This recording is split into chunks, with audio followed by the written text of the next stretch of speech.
রব্বুল আলামিন আলেম ওলামা শত শত জেল খাটতে কষ্ট করলো, শহীদ হলো।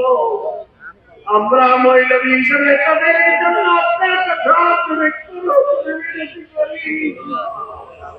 আল্লাহ আমাদের শাহজাহানকে কষ্ট দিল, আল্লাহ তাদেরকে নিশ্চিন্ত করে দেয়। আল্লাহ আমাদেরকে ঐক্যবদ্ধভাবে আগামী 12 তারিখের নির্বাচনে ডানপন্থী সরকার আমাদের বিএনপিকে নিরঙ্কুশ সংখ্যাগরিষ্ঠতা অর্জন করে আল্লাহ তারেক রহমানকে প্রধানমন্ত্রী করে আমাদেরকে আল্লাহ বলিষ্ঠ সরকার গঠনের তৌফিক দান করে দেয়। আল্লাহ আমাদের সকলকে আল্লাহ বিশেষ করে পরিবারকে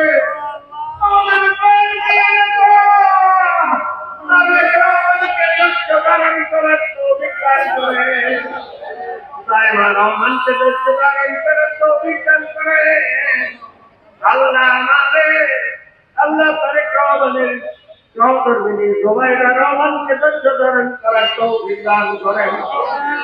আখেরে আপনার দরবারে বলিয়া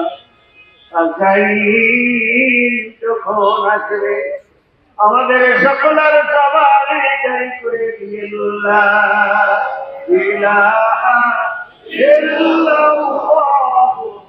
মুহাম্মাদুর রাসূলুল্লাহ।